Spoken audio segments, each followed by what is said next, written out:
আসসালামু আলাইকুম এভরিওয়ান। আজকে আমরা মেইনলি আলোচনা করব হচ্ছে মানস্ট্যাক নিয়ে। তো আপনারা দেখতেই পাচ্ছেন যে মানস্ট্যাক মেইনলি একটা ডেভেলপমেন্ট অ্যাপ্রোচ, অর্থাৎ সফটওয়্যার ডেভেলপমেন্ট করার যে প্রক্রিয়া বা একটা অ্যাপ্রোচ, সেটা হতে পারে মানস্ট্যাক। সো প্রথমে আমরা পরিচিত হব যে এটা মানে কি এবং এটার মধ্যে কি কি আছে। সো প্রথমে আপনারা বেশ কিছু এখানে লোগো দেখতে পাচ্ছেন, একটু পরে আমরা এগুলোর সাথে পরিচিত হব।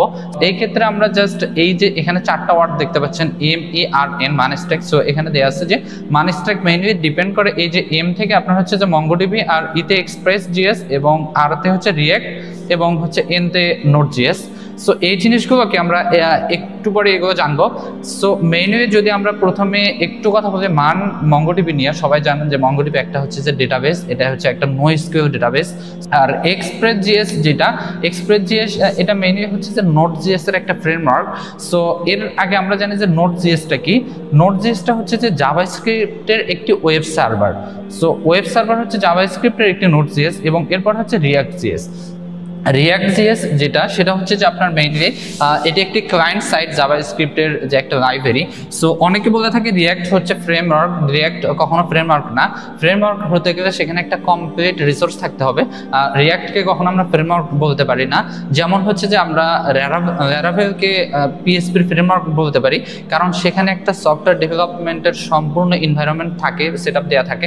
বাট রিঅ্যাক্ট দিয়ে কিন্তু শুধু আমরা ফ্রন্টের অর্থাৎ ক্লায়েন্ট সাইডের কাজই করতে পারি বা একটা সফটওয়্যারের ফ্রন্ট এন্ডের কাজ করতে পারি। সো এটা জাস্ট একটা জাভাস্ক্রিপ্টের একটা লাইব্রেরি সফটওয়্যারের ইন্টারফেস অর্থাৎ ফ্রন্ট এন্ডের জন্য। সো এইটা মেইনলি হচ্ছে যে আমাদের মানস্ট্যাক, এখানে লোগোগুলো দেওয়া আছে, এটা মঙ্গোডিবি, এক্সপ্রেস.js, রিঅ্যাক্ট এবং নোড.js। সো এরপর আমরা হচ্ছে যে যেটা জানবো যে এই যে জিনিসটা সফটওয়্যার ডেভেলপমেন্ট অ্যাপ্রোচে এটা কিভাবে কাজ করে। এই যে মানস্ট্যাক বর্তমানে এটা অনেক একটা ডিমান্ডফুল সফটওয়্যার ডেভেলপমেন্ট অ্যাপ্রোচ। এটা প্রায় বর্তমানে প্রায় 30 to 40% সফটওয়্যার এইটা দিয়ে ডেভেলপ হয়। সো এই যে মেইন হচ্ছে আমরা যখন একটা সফটওয়্যার দেখি, সেটার হচ্ছে যে দুইটা সাইড থাকে, একটা হচ্ছে ক্লায়েন্ট সাইড এবং আরেকটা হচ্ছে যে সার্ভার সাইড।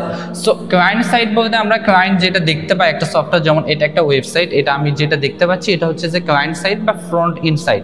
সো এইটা হচ্ছে রিঅ্যাক্ট একটা সফটওয়্যার ডেভেলপমেন্টের জন্য সহযোগিতা করে বা রিঅ্যাক্টের মাধ্যমে আমাদের ক্লায়েন্ট সাইডের কাজ করতে হয়। এবং ডেটাবেস অর্থাৎ সার্ভার সাইড মাঝখানে আছে এবং ডেটাবেস হিসেবে আমরা এখানে মঙ্গোডিবিকে ব্যবহার করব, অর্থাৎ আমাদের ডেটাগুলো যেখানে স্টোর থাকবে। এর মাঝখানে দুইটা জিনিস আমাদের থাকবে, সেটা হচ্ছে যে এক্সপ্রেস.js, নোড.js। আমরা পূর্বেই দেখেছিলাম যে এক্সপ্রেস.js হচ্ছে নোড.js এর একটি ওয়েব ফ্রেমওয়ার্ক। সো আর নোড.jsটা কি? নোড.jsটা হচ্ছে যে আপনার হচ্ছে জাভাস্ক্রিপ্টের একটি ওয়েব সার্ভার। সো এই যে আমরা একটা সফটওয়্যারের যেটা দেখি, যে একটা সফটওয়্যার বা একটা ওয়েবসাইটের আমরা যে ভিউটা দেখি, সেটা হচ্ছে আমরা রিঅ্যাক্ট দিয়ে যা করা হয় ওটা আমরা দেখি। মাঝখানে সার্ভার হিসেবে কাজ করে হচ্ছে যে এক্সপ্রেস.js এবং নোড.js, এবং মেইনলি ডেটাগুলো যেখানে থাকে সেটা হচ্ছে মঙ্গোডিবি। আর মঙ্গোডিবি একটি NoSQL সার্ভার। সো এইটা ছিল হচ্ছে যে এইটা জাস্ট হচ্ছে যে আপনার একটা ডেভেলপমেন্ট অ্যাপ্রোচ কীভাবে কাজ করে। এরপরে জাস্ট আমরা একটু একটু করে পরিচিত হব। যেমন রিঅ্যাক্ট আমরা পূর্বেই বলেছি একটা জাভাস্ক্রিপ্টের একটি লাইব্রেরি, অর্থাৎ জাভাস্ক্রিপ্টের কম্পোনেন্টগুলো বা জাভাস্ক্রিপ্টের যেমন বমগুলো ইউজ করে এটার হচ্ছে যে ক্লায়েন্ট সার্ভারের যে সেটআপটা আছে সেটা তৈরি করতে হয়। এবং এক্সপ্রেস.js এবং নোড.js দুইটা একত্রে কাজ করতে হয়, কারণ এক্সপ্রেস.js হচ্ছে নোড.js এর একটি ওয়েব সার্ভার। সো এরপরে হচ্ছে যে আমরা যদি আসি মঙ্গোডিবি, সো মঙ্গোডিবি হচ্ছে যে আমাদের ডেটাবেস হিসেবে আমাদের এই মানস্ট্যাক ডেভেলপমেন্ট অ্যাপ্রোচে কাজ করে। সো এখানে আপনার হচ্ছে যে মঙ্গোডিবি এটাও একটা জাভাস্ক্রিপ্ট ল্যাঙ্গুয়েজ দিয়ে এটা পরিচালিত, এবং এটা অন্য ল্যাঙ্গুয়েজ দিয়েও পরিচালনা করা যায়, যেমন পাইথন বা অন্যান্য ল্যাঙ্গুয়েজ আছে। বাট আমরা মানস্ট্যাক ডেভেলপমেন্ট ক্ষেত্রে মঙ্গোডিবিটা আমরা জাভাস্ক্রিপ্ট দিয়ে পরিচালনা করব।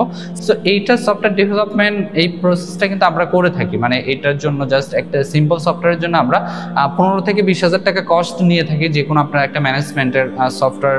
এটা ডিপেন্ড করবে আপনার রিকোয়ারমেন্টের ওপর বেস করে। তো অবশ্যই মানস্ট্যাক দিয়ে যদি কোনো ডেভেলপমেন্ট বা কোনো সফটওয়্যার বা কোনো ওয়েবসাইট বানাতে চান, অবশ্যই আমাদের সাথে যোগাযোগ করবেন। এখানে কমপ্লিট গাইডলাইন আমরা আপনাকে দেব, এবং কিভাবে আপনার সফটওয়্যারটা আরও ফ্রেন্ডলি ইউজার ইন্টারফেস তৈরি করা যায় সেগুলোও আমরা দেখব রিঅ্যাক্টের মাধ্যমে। সো আশা করি বুঝতে পেরেছেন যে মানস্ট্যাক জিনিসটা আসলে কি এবং এই সফটওয়্যার ডেভেলপমেন্ট প্রসেসটা কেন ব্যবহার আমরা করব। সো আশা করি বুঝতে পেরেছেন। Thanks for watching.